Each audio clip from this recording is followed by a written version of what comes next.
अस्सलामुअलैकुम, मैं हूं ताबिश मीर और आप देख रहे हैं खेल कर जीत।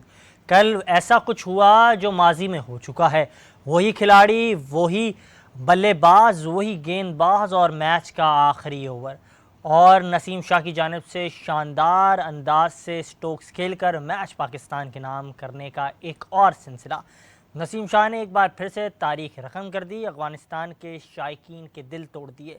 नसीम शाह के दो चौकों ने ना सिर्फ पाकिस्तानी शायकीन के दिल जीते, अफगानिस्तान के खिलाड़ियों के दिल भी बमन टूटा में टूट गए।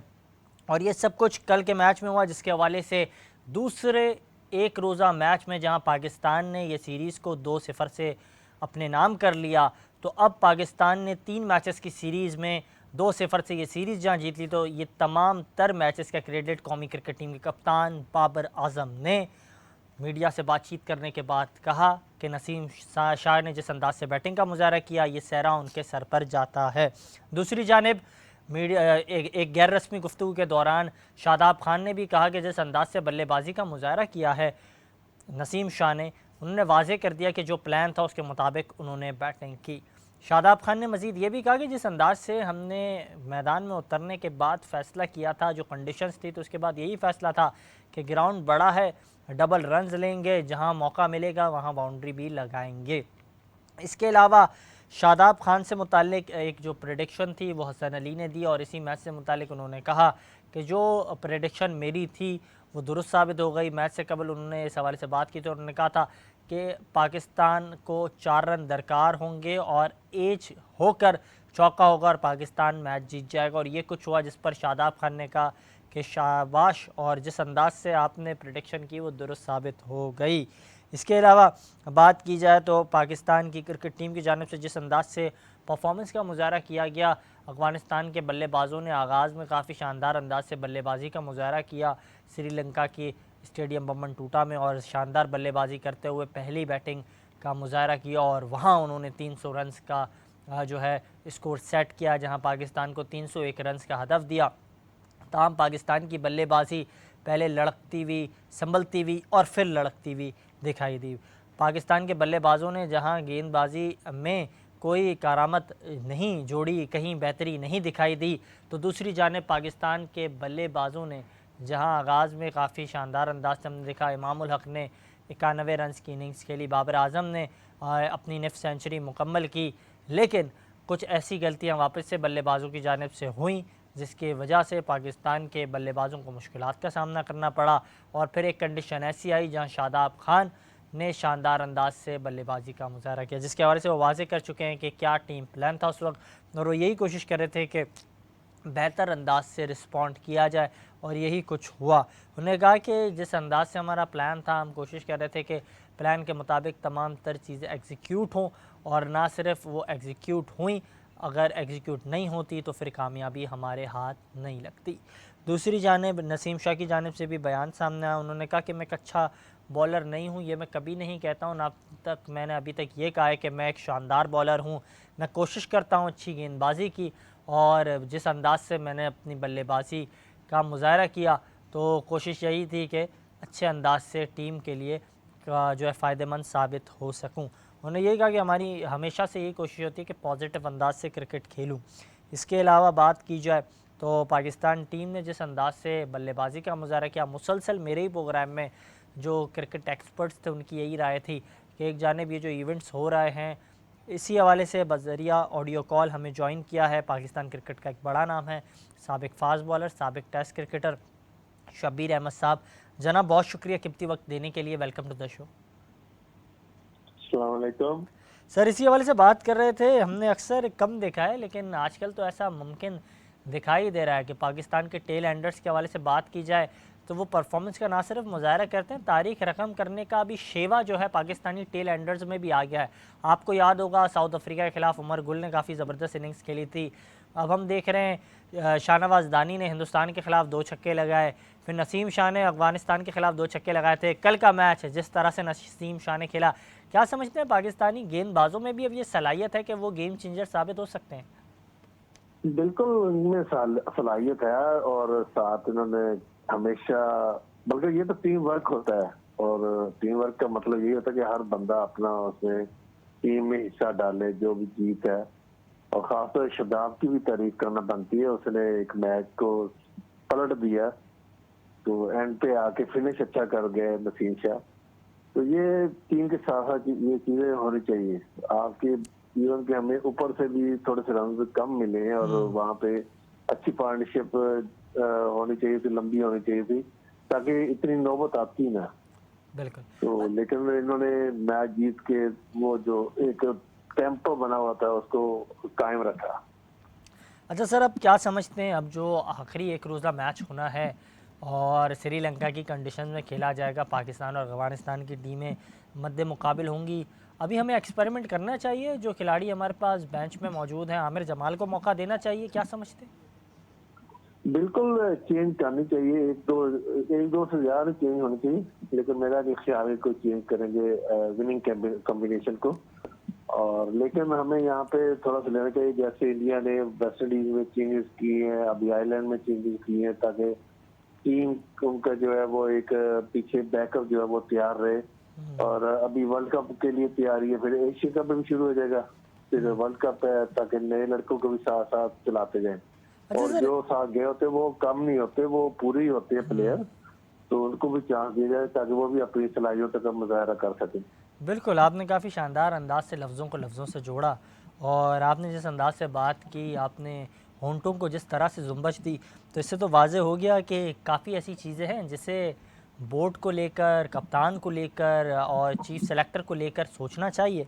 लेकिन एक अहम नुक्ता हम देख रहे हैं कि उमर अकमल की जानिब से मुलाकात की गई साबिक़ वज़ीर आज़म साहब से।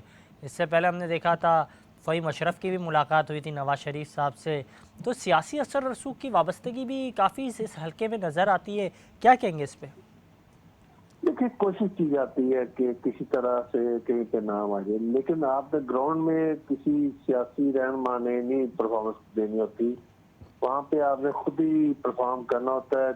आप इतनी परफॉर्मेंस दे दें कि आगे खुद मजबूर हो जाए, ना कि आपको ऐसी कोई चीजें ढूंढनी पड़े, कोई ऐसा काम देखने पड़े कि मैं कैसे टीम में कम बैक करूं। जब आप ग्राउंड में फर्स्ट क्लास में या दूसरी चीजों में वनडे कप में आप परफॉर्मेंस करेंगे और टॉप पे होंगे, तो ऑटोमेटिकली आप चॉइस बन जाएंगे। अच्छा तो ज़रा ये चीजें जी, जी। बेमानी सी होती है मेरी नजर में। क्रिकेटर को ज्यादातर ग्राउंड में ही ध्यान देना चाहिए। लेकिन सर, अगर इस हवाले से बात की जाए, क्योंकि आपका क्रिकेट के हवाले से एक वाज़ेह तजर्बा है, हिंदुस्तान के ख़िलाफ़ जब कभी आपने खेला है तो आपके हरीफ और जो आपने सबसे ज़्यादा विकेटें ली है अगर किसी खिलाड़ी की, वो सचिन तेंदुलकर है, और क्रिकेट का एक बड़ा नाम, आपने उन्हें पवेलियन की राह दिखाई है। तो क्या कहेंगे उन माजी के लम्हात के हवाले से जो आप कह रहे हैं क्रिकेट कैरियर में? देखिए, क्रिकेट में जब ग्राउंड में होते हैं तो आउट भी होते हैं, आपके चौके छक्के भी लगते हैं। फिर उनको बिलाशुबा बहुत बड़ा नाम था, इसको भी आउट किया, लेकिन सहवाग भी बड़ा नाम था, गेल था, क्रिस गेल, वो अच्छी हिस्से मारने वाले थे। लेकिन ये जो मुझे जो जाती तौर पर पसंद थे वो ब्रायन लारा, वो एक प्रॉपर क्रिकेटर था, जिसके अंदर आप ये कह सकते हैं कि उसमें आपको ना झलक वो ये थी कि उसमें कोई भी वो आपको रास्ता नहीं देता था आउट के होने के लिए, अच्छे बॉल पे भी आपको चौका मार देता था। तो ये बड़े बड़े नाम थे। तो अभी क्रिकेट थोड़ी चेंज ही हुई है, और अभी थोड़ा सा ना बॉलर को फायदा ये हो जाता है कि अभी बॉलर 2 ओवर मेडल कर दे ना, जी। तो बैट्समैन से सबर नहीं होता। तो उस वक्त के जो थे वो बंदे को बहुत बड़ा लेके चले जाते थे, मैच को एंड तक ले जाते थे। तो थोड़ा सा वहां पे ना वो उसको मैं अभी तक एंजॉय करता हूँ अच्छा, कि क्योंकि यार इतने आपने बड़े नाम हिंदुस्तान पे। टीम के खिलाफ खेला, आपने उन तमाम तर लम्हात के बारे से बात भी कर रहे हैं, आपने उन्हें एंजॉय भी किया, और क्या हिकमत अमली होनी चाहिए बाबर आजम की, या फिर जो हमारे गेंदबाज हैं, बात की जाए शाहीन शाह अफरीदी, आगे से लीड करने होंगे, फिर दीगर बॉलर्स भी हमारे पास हैं, बेंच पर भी काफ़ी बड़े नाम हमारे पास इस वक्त मौजूद है जो सलाहियत रखते हैं, हमने देखा है उनकी कारकर्दगी PSL में नुमायाँ नज़र आई है। तो क्या हिकमत अमली होनी चाहिए पाकिस्तान के इस पे जो पेसर्स हैं उनकी? देखिए, दोनों मैचों में वाज़ेह फर्क था। कल हमें तारीफ अफगानिस्तान की भी करनी चाहिए, उनके ओपनर्स की भी, हम्म। कि उनकी ओपनिंग स्टैंड जो था वो 200 रन था। हम्म। तो अगर उनकी विकेट हम एक दो जल्दी आउट कर लें तो इतना बड़ा टारगेट भी ना मिलता, हम्म। तो वो फर्क पड़ जाता है, लोड का पड़ जाता है। तो बेहतर यही था कि हमें ऊपर से एक दो विकेट, जैसे पहले मैच मिली है तो हम उनको 60 पे आउट कर दिया था। ऐसी कल मिल जाती तो हम वो इतना टारगेट ना मिलता जो कल हमें मिला 300 प्लस का। तो बिल्कुल। बेहतर यही थोड़ा ऊपर से अटैक क्रिकेट करे, उसमें से अगर एक दो विकेट मिल जाती है तो फिर हमें टारगेट कम मिल जाएगा। कि अगर हम चीज वो कर रहे हैं तो उसमें भी अगर एक दो विकेट टाइम पे मिल गई पहले 4-5 ओवर में, तो वो मैच का 5 ही पलट देती है।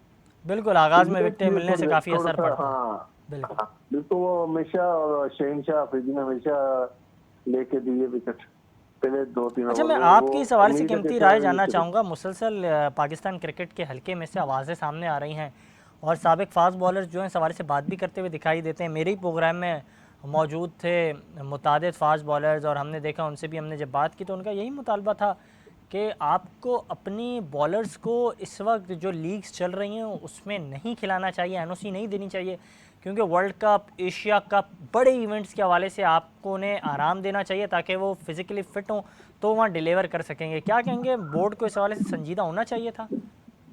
देखिए क्रिकेट मेन होता है कि आप ग्राउंड में कितनी देर रहते हैं। हुँ, हाँ, अलबत्ता उनकी फिटनेस का ध्यान रखें, खेलने दें, इससे कोई फर्क नहीं पड़ता। आप लीग्स खेल रहे हैं, आप कोई टूर नहीं है तो आप घर तो नहीं बैठ रहा। हुँ, तो बेहतर है वो लीग्स खेल रहे हैं, लेकिन उनकी फिटनेस के साथ खास तौर पर ध्यान रखना चाहिए। बेशक एक एक ट्रेनर उनके साथ दे देते, किसी भी हो जाइए कि ये हमारे एसेट हैं, ये उनके साथ एक ट्रेनर भेज दे, किसी भी उस पर खर्चा बेशक करे। ये हम इसका ध्यान रख रहे हैं कि चीजें खाने का, इसकी फिटनेस का, इसके कोई बूट वगैरह कोई मसला ना हो, ताकि वो आगे हमें काम दे सके। तो बिल्कुल। ये क्रिकेट सारा दिन खेलेंगे। जब पाकिस्तान खेलने से पहले जब खेलते हैं तो ये क्लबों में आप देखें डेली लड़का खेल रहा है, 12-12 घंटे खेल रहा है, तो उस वक्त इतनी टेंशन नहीं होती। बिल्कुल तो वजह फरमा रहे हैं लेकिन आप। जैसे ये आता है, आप जब क्रिकेट से थोड़ा दूर होते हो फिर यार इंजरी होती है, क्योंकि आप जब यकदम लोड डालते हो बॉडी पे तो वो कोई ना कोई चीज डैमेज हो जाती है। अच्छा सर, मैं वर्ल्ड कप के हवाले से 2-4 सवालात आपसे करना चाहूँगा, लेकिन इससे पहले मुझे काइंडली इस हवाले से काइंडली आप बताइएगा कि आपका तो जो करियर रहा, जिसके हवाले से आपने काफ़ी लम्हात के हवाले से ज़िक्र भी किया। शोएब अख्तर साहब का एक कमेंट काफ़ी ज़्यादा मकबूल है। वो कहते हैं कि हिंदुस्तान के ख़िलाफ़ जब भी हमने बॉलिंग की तो ऐसा था कि वो सीसा पिलाई बल्लेबाजों की दीवार थी जिसको हमें गिराना पड़ता था। क्या उनका जो बयान है उसे किस ज़िम्रे में आप देखते हैं? क्या कहेंगे इस हवाले से? देखिए इंडिया की हमेशा बैटिंग लाइनअप हमेशा स्ट्रॉन्ग रही है। हुँ, ये शुरू से आज से 30-40 साल पीछे भी चले तो आपको उनका हमेशा अच्छी बैटिंग लाइन हुँ, रही है। अभी भी उनकी बैटिंग हमेशा टॉप पे होती है। उनके एक बैट्समैन होते हैं, उनके 6 बैट्समैन, 7 विकेट कीपर। तो ये एक को आउट करें फिर आपके ऊपर प्रेशर दूसरा भी आ गया, फिर वो आ गया, ऐसे होते हैं बेशक उनकी बैटिंग में। लेकिन उनके लिए आपको 2-3 चीजें करनी पड़ती है। एक तो पिच जो है थोड़ी बाउंसी बना दें, जिससे वो काफी ज्यादा स्ट्रगल करते हैं, क्योंकि वो इंडिया में बैटिंग पिच पे खेल खेल के बहुत आदी हो जाते हैं। तो ये बाउंसी पिच हो तो वो प्रॉब्लम में आ जाते हैं। दूसरा उनके पास साथ स्पोर्टिंग पिच बना दे, थोड़ा ग्रास हो ताकि उसमें सीम हो, तो हुँ। वहां पे उनको बहुत ज्यादा उनके जो सीधे पिच पे खेल के आए होते हैं सीम पे, वो फिर थोड़ा काफी लेकिन सर ज्यादा अब तो मसले वर्ल्ड में आ कप जाते हैं। हिंदुस्तान में होना है, उनके पास तो तमाम एडवांटेजेस हैं होम कंडीशंस के। सौरव गंगोली भी कह चुके हैं कि होम एडवांटेजेस होंगे हमारे पास और हम उसका फ़ायदा उठाएंगे। आपसे इसी हवाले से आखिरी सवाल भी जानना चाहूँगा। वर्ल्ड कप क्योंकि करीब ही है, तो क्या समझते हैं वर्ल्ड कप में पाकिस्तान के मिडल ऑर्डर को बेहतर करने के लिए क्या हमें इन नामों पर भी गौर करना होगा? आबिद अली को उस स्क्वाड का हिस्सा बनाना चाहिए, सरफराज अहमद खान को क्या उस स्क्वाड का हिस्सा बनाना चाहिए? और मेरे प्रोग्राम में मौजूद है जावेद मियाँदाद साहब, उन्होंने कहा कि वर्ल्ड कप करीब है तो आपको एक और टीम बनानी चाहिए सीनियर खिलाड़ियों पर मुश्तमिल, जिन्होंने मेगा इवेंट्स के अंदर माजी में हिस्सा लिया। 92 के विनर्स जो खिलाड़ी हैं उनको चांस देना चाहिए, वो टीम के साथ मौजूद हों, टीम को बताएं। 2009 के खिलाड़ियों को जो है साथ रखना चाहिए ताकि वो टीम को बताएं। और इसके अलावा जो अभी सिलेक्शन पैनल है वो उसका जो मयार है सर, उसको क्या बेहतर समझते हैं या फिर जो माजी में हमने देखा था मॉडर्न क्रिकेट के हवाले से कुछ नाम सामने आ रहे थे, कामरान अकमल का नाम सामने आ रहा था, इमरान नज़ीर साहब, सलमान बट का नाम सामने आ रहा था, क्या इन खिलाड़ियों पर भी अभी भी गौर करना चाहिए? ठीक है, बिल्कुल करना चाहिए। क्रिकेट चेंज होगी, इसकी तेजी कैसे आई है, आप सिर्फ एक साइड पे ना देखिए, आप हर साइड देखनी पड़ती है, हम्म, बॉलिंग भी देखनी पड़ती है, बैटिंग भी देखनी पड़ती है। तो इनका क्या एक्सपीरियंस है, कैसे इनको हैंडल कर सकेंगे, प्रेशर कैसे हैंडल करेंगे। एक मिसाल कोई सिलेक्शन कमेटी में ही आते हैं कोई, हम्म। तो उनके पास क्या क्या वो किसी प्रेशर को हैंडल कर सके, किसी के फोन को हैंडल कर सकेंगे। छोटी छोटी चीजें काफी हो जाती हैं। हम्म। तो ये तो साथ चलती रहती है। लेकिन जो जुए भाई ने कहा वो बिल्कुल ठीक कहा, जिन्होंने जो वर्ल्ड कप जितवाए हैं उनका एक्सपीरियंस लेना चाहिए, इन प्लेयर्स को साथ रखना चाहिए, ताकि जहाँ पे किसी को मसला हो तो वहाँ पे वो उसको प्लेयर्स को उसकी मदद कर सके। तो ये साथ साथ बिल्कुल साथ चलती है। अगर इंडिया में वर्ल्ड कप हो रहा तो वो कंडीशन तो पाकिस्तान जैसी होती है, पीछे रन वाली होती है काफी ज्यादा, और आपने वहाँ पे क्या करना है उस पे अपने एक्सपीरियंस जो प्लेयर्स हैं जो खेले हुए हैं वहां से उनसे पूछें इन पिचों पे हमें हमारी बॉलिंग कैसे होनी चाहिए, हमारी बैटिंग कैसे करनी चाहिए, और फील्डिंग वो तो लाजमी सी बात है, वो तो टॉप सबसे ऊपर है। तो हमने रन स्ट्राइक कितना करना है, रन कितने रोकने हैं, ये छोटे छोटे होते यूनिट पे काम और करना सर पड़ेगा। मिडिल ऑर्डर को बेहतर करने के लिए आबिद अली और सरफराज अहमद को मौका देना चाहिए, क्या समझते हैं? देखिए मिडिल ऑर्डर में मैं तो कहता हूँ वो सऊद शकील को रखना चाहिए, वो अच्छी फॉर्म में, तो एक लंबा लेके जाए, रन भी लेके जाए। और मेन उसका सबसे ये अच्छा कि वो ऐसी कंडीशन और डोमेस्टिक जो क्रिकेट कराची में होती है वो इंडिया में काफी ज्यादा उसकी रिलेटेड होती है, उसकी पिचेज और कराची के साथ उसकी T20 वगैरह वहाँ पे जो होते हैं कराची में, तो वो काफी ज्यादा एक्सपीरियंस होते हैं वहाँ पे खेल कर। ज्यादा क्रिकेट होती है कराची में, रमजान कप हुए, दूसरे हुए, तो मेरा ख्याल है कि उसको ले जाना ज्यादा बेहतर है, या सरफराज एक्सपीरियंस है उसको साथ रखा जा सकता है। आबिद अली अभी मेरा ख्याल है कि डोमेस्टिक नहीं खेलने हैं, तो उनको इस वक्त लेके जाना मेरी नजर में मुनासिब नहीं। बिल्कुल, बहुत शुक्रिया सर कीमती वक्त देने के लिए। आपने अपनी मसरूफियात में से टाइम निकाला और आप हमसे इस मामले पर बात भी कर रहे थे। क्रिकेट के हलकों के हवाले से बड़ा नाम है शब्बीर अहमद साहब का, और वो इन तमाम तर महरिकात पर गुफ्तगू कर रहे थे, और जिस अंदाज से उन्होंने लफ्ज़ों को लफ्ज़ों से जोड़ा और जिस खूबसूरती के साथ उन्होंने तमाम तर मामलात पर तबसरा किया, वो सब आपके सामने। और वो यही कह रहे थे कि जिस अंदाज से पाकिस्तान क्रिकेट जारी है तो हमें कई ऐसी चीज़ें हैं जिससे बेहतर करना होगा, बेहतरी की सिमत में काम करना होगा। हम काम करते हैं, हम बात करते हैं बेहतरी की, लेकिन बेहतरी तब नुमायाँ नज़र आएगी जब बेहतरी होगी, जब आप उस सिमत में काम करेंगे, जब आप उस सिमत को लेकर संजीदा होंगे। और ये तमाम तर चीज़ें उन्होंने माजी के जो उनके लम्हात थे क्रिकेट करियर के वो भी सामने रखे।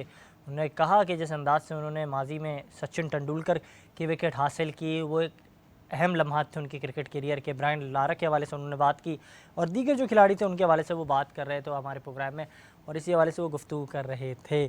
हमने देखा एक जानिब पाकिस्तान क्रिकेट की बेहतरी के लिए, इस हल्के को बेहतर बनाने के लिए और पाकिस्तान की क्रिकेट को दुरुस्त सिमत में ले जाने के लिए आने वाला हर चेयरमैन पीसीबी संजीदा दिखाई देता है। एहसान मानी साहब हो, रमीज़ हसन राजा साहब हो, या फिर उससे कबल बात की जाए नजम अजीज़ सेठी साहब हों, या फिर उससे कबल शेरियाल खान साहब हों, मरूम एजाज़ भट्ट साहब हों, दीगर कई बड़े नाम, उन सब की ये कोशिश रही, काविश रही, लेकिन सियासी असर रसूख ने क्रिकेट की सिमत को बेहतर होने नहीं दिया। ये मैं नहीं कह रहा, क्रिकेटर्स का ये कहना है, और कई क्रिकेटर्स जो है वो यही कह रहे हैं कि सियासी असर रसूख, सियासी बुनियादों पर भर्तियाँ और सियासी जो मुदाखलत है उसने पाकिस्तान की क्रिकेट को नुकसान पहुँचाया है। और इसी हवाले से एक अहम सवाल अब यहाँ सामने आया, और हमने देखा मौजूदा निगरां वज़ीर आज़म के जो एक दरख्वास्त गई, और उन्हें एक ख़त में जो है ये मुतालबा किया गया कि चौधरी मोहम्मद ज़का अशरफ की जो तैनाती है वो सियासी बुनियादों पर हुई है, और क्योंकि निगरां सेटअप है तो वो इस हवाले से इनकी तैनाती को कलअदम करार दे और इन्हें इनके अहदे से फ़ारिग कर दे। ताहम अब जो है 4 दिन से ज़्यादा का अरसा गुजर चुका है, लेकिन अब तक वज़ीर आज़म की जानिब से कोई इक़दामात नहीं किए गए हैं इस मामले पर। देखना ये होगा कि आया ये जो चेयरमैन पीसीबी की कुर्सी है वो वापस से म्यूज़िकल चेयर बन जाएगी, या फिर जो कुछ माजी में हुआ है और जिस अंदाज से चेयरमैन पीसीबी चौधरी मोहम्मद ज़का अशरफ ने आईसीसी की जानिब से मीटिंग हुई, उन्होंने शिरकत की साउथ अफ्रीका में, और फिर वो वहाँ मौजूद थे, उन्होंने अपनी जो मामलात थे उन्हें ना सिर्फ पेश किया, उनके हवाले से वाज़े तौर पर अपना मौक़िफ़ सामने रखा। बाद अज़ा उनकी मुलाकात हुई जय शाह से, बीसीसीआई के सेक्रेटरी हैं, उनसे मुलाकात के बाद उन्होंने इस हवाले से दावत भी दी कि आप आएँ एशिया कप में पाकिस्तान आएँ, और उनकी दावत को बाद जो सेक्रेटरी थे जय शाह, उन्होंने कबूल किया बीसीसीआई के, लेकिन बाद जब उन पर प्रेशर बिल्डअप हुआ तो उन्होंने यू टर्न ले लिया, जिसके हवाले से वाजे कर चुके हैं चौधरी मोहम्मद ज़का अशरफ। ताहम देखना ये होगा कि आया चेयरमैन पीसीबी के तौर पर, मैनेजमेंट कमेटी के सरबराह के तौर पर खिदमत सरअंजाम दे पाएंगे चौधरी मोहम्मद ज़का अशरफ, या फिर कुछ ऐसा होगा जिसके हवाले से खबरें गर्दिश कर रही हैं। इसके अलावा बात की जाए तो पाकिस्तान क्रिकेट की बेहतरी के लिए जहां हम देख रहे हैं हल्के मुतारिक दिखाई दे रहे हैं, और आने वाले जो चेयरमैन पीसी के बाद चीफ सेलेक्टर हैं वो काफ़ी ज़्यादा संजीदा दिखाई दे रहे हैं। ख़ास तौर पर वो इस हवाले से बात कर रहे हैं कि जिस अंदाज से तमाम तर चीज़ें जारी और सारी हैं, उनमें उनका एक अहम किरदार है, उन्हें इस हवाले से खिलाड़ियों को ऑन द बोर्ड लेना है। लेकिन नताइज क्या होंगे, बाबर आजम की क़यादत में क्या पाकिस्तान टीम में सलाहियत है कि वो इसी हवाले से हमें ज्वाइन किया है बज़रिया ऑडियो कॉल पाकिस्तान क्रिकेट का एक बड़ा नाम और पाकिस्तान टीम के कोच भी रहे। फिर इसके बाद अगर बात की जाए क्रिकेट कैरियर में जो इनकी खिदमात हैं वो नाकाबिले फरामोश हैं। 92 के वर्ल्ड कप में भी ये टीम के साथ मौजूद थे और बतौर मैनेजर मौजूद थे। फिर 2009 में पाकिस्तान ने जब श्रीलंका को शिकस्त दी तो श्रीलंका को शिकस्त देने वाली टीम के साथ भी जो है पाकिस्तान टीम के साथ मौजूद थे। इंतखाब आलम साहब ने हमें ज्वाइन किया है। सर बहुत शुक्रिया कीमती वक्त देने के लिए, वेलकम टू द शो। जी वेलकम जी। सर इसी हवाले से बात कर रहे थे, वो जो अहम लम्हात पाकिस्तान क्रिकेट में गुजरे, 1992 का वर्ल्ड कप, 2009 का वर्ल्ड कप, फिर हमने देखा 2011 में भी पाकिस्तान ने सेमीफाइनल में क्वालिफाई किया, ऑस्ट्रेलिया जैसी टीम को हराया। तो आप इन तमाम तर लम्हात में पाकिस्तान टीम के साथ मौजूद थे, क्या माहौल होता है सर उस वक्त ड्रेसिंग रूम का, क्या लम्हात होते हैं, काइंडली इस हवाले से बताइए, क्योंकि आपका जो तजर्बा है, आपकी जो इस क्रिकेट के हलकों में सर्विस है वो नाकाबिले फरामोश है। दरअसल बात ये है कि ये जो खेल है ये प्लानिंग और विजन का खेल है, ये दिमाग से खेल खेली जाती है। दरअसल आप ये बताऊं, आप ये 1980 की बात है कि जब एयर मार्शल नूर खान साहब पीसीबी के चेयरमैन थे जी, तो मैं क्रिकेट से रिटायर होकर फर्स्ट क्लास क्रिकेट से 80 में मैं वापस पाकिस्तान आया। तो फिर इन्होंने मुझसे रब्ता किया। ये नूर खान साहब का विजन था कि जिस तरह फुटबॉल में फुटबॉल मैनेजर होता है कि उस सारी जो पावर्स आप उसको दे दें और कप्तान को बिल्कुल मेंटली फ्री कर दें, यानी कि हर चीज उसको आपने लकब दे दिया क्रिकेट मैनेजर, कोच भी रहा, मैनेजर भी था, सारा कुछ हो गया। तो ये उनकी ये क्या कहते विजन थी जो ये काम है। देखे वो 1980 से लेके 92 तक ये 12 साल का पीरियड था जिसमें टीम डेवलप करने में ये टाइम लगा।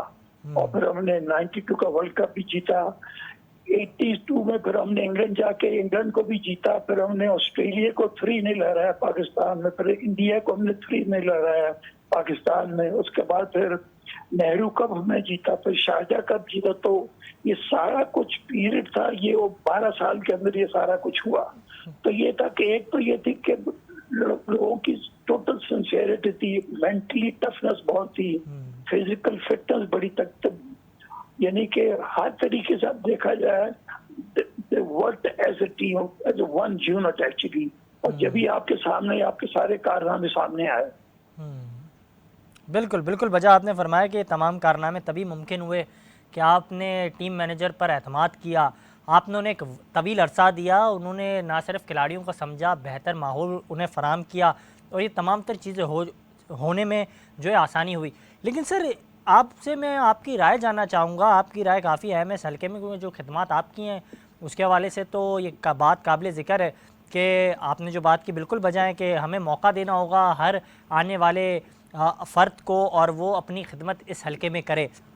क्या समझते 4 महीने के अरसे के अंदर हमने चेयरमैन पीसीबी और चीफ सेलेक्टर की चेयर को म्यूज़िकल चेयर होते हुए देखा है और अभी भी ये खतरे जो हैं नुमाया नज़र आ रहे हैं चौधरी मोहम्मद ज़का अशरफ के सीट को लेकर और उनकी जो नशस्त उन्होंने संभाली है। तो क्या समझते हैं कि 2011 में आप भी चौधरी मोहम्मद ज़का अशरफ के साथ काम कर रहे थे, आप भी मौजूद थे, तो उन्हें टाइम देना चाहिए? क्योंकि सरफराज नवाज़ की जानिब से ही मुतालबा सामने आया था आपसे चंद हफ्तों कबल, उन्होंने भी कहा कि चौधरी मोहम्मद ज़का अशरफ को चांस देना चाहिए, काम करने देना चाहिए। देखिए बात दरअसल ये मैंने बात की, ये कंटिन्यूटी की बात है दरअसल ना। जब स्टेबिलिटी किसी भी इदारे में आएगी जब तक कि कंटिन्यूटी नहीं होगी।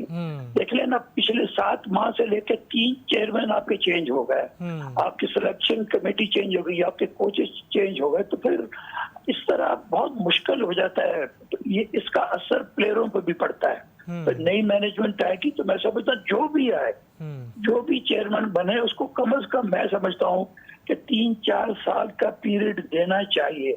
अगर वो 3-4 साल में वो डिलीवर नहीं करता, उसके बाद फिर आप किसी और को ले आए। लेकिन ये कि 4 महीने के लिए, 2 महीने के लिए, 3 महीने के लिए, this is not the way. जो बंदा आएगा वो कुछ कर ही नहीं सकता, तो आप ना उसको आप क्रिटिसाइज कर सकते हो, तो कम से कम टाइम देना चाहिए कि उसको, अगर वो नहीं कर पाता फिर आप किसी दूसरे को ले आए। अच्छा सर, मुझे काइंडली इस हवाले से भी आप रिस्पॉन्ड कीजिएगा। आरिफ अब्बासी साहब, साबका चेयरमैन पीसीबी, हमारे प्रोग्राम में मौजूद थे। वो कह रहे थे जो माजी का निज़ाम है, जिस तरीके से बाकायदा इलेक्शन के तौर पर बाकायदा लोगों को नामज़द किया जाता था, चेयरमैन पीसीबी मुंतखब होते थे, उस तर्ज अमल को वापस से दोहराना चाहिए। आप क्या समझते हैं, वो बेहतर मुतालबा है उनका, इसी तरीके से होना चाहिए था, या फिर सियासी बुनियादों पर चेयरमैन पीसीबी तैनात हो जाते हैं, ये सही तरीका है? नहीं, दरअसल देखिए, हमारे यहाँ पर दरअसल सेटअप भी बड़ा डिफरेंट है ना। हमारे यहाँ जो सेटअप है ये है कि whosoever is the prime minister of the country becomes automatically patron chief of the board, ठीक है ना।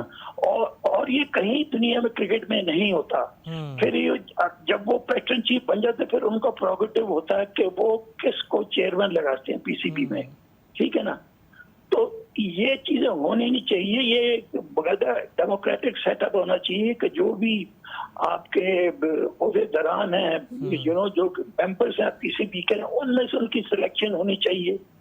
अब मैं आपको एक वाकया सुनाऊं कि 64 में जब हमारी पाकिस्तान की टीम ऑस्ट्रेलिया गई, वहां का उनका एक अंपायर था कॉलोनी का। तो वो एक ही टेस्ट मैच हम खेले मेलबर्न में, जो कि ड्रॉ हुआ था, वो उसमें अंपायर था।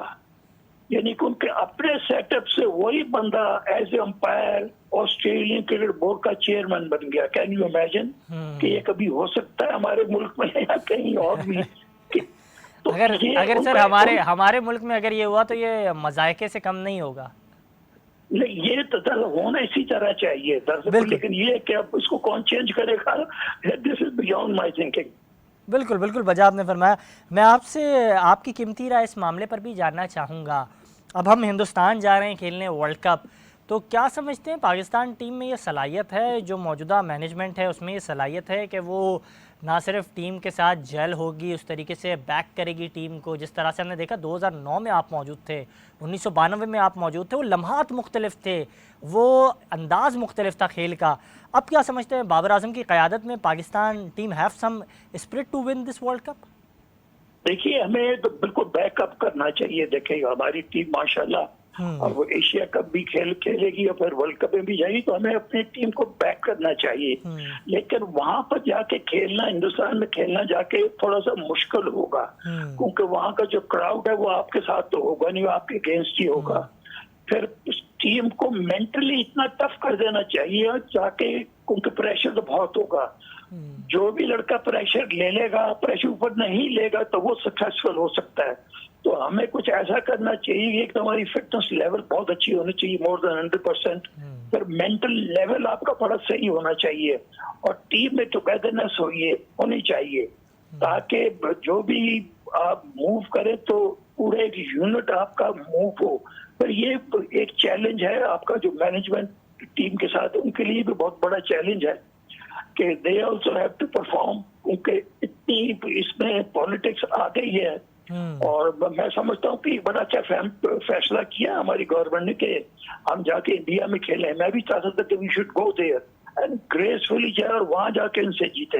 तो हमारी टीम में इतनी सलाहियत है, इतनी सलाहियत है हमारी टीम में कि हम उनको जाके वहां पर हरा सकते हैं, प्रोवाइडेड कि अपने ऊपर प्रेशर न लें और मेंटली टफ अपने आप को रखें। बिल्कुल, पाकिस्तान टीम में सलाहियत है कि हम वहाँ जाके हरा सकते हैं।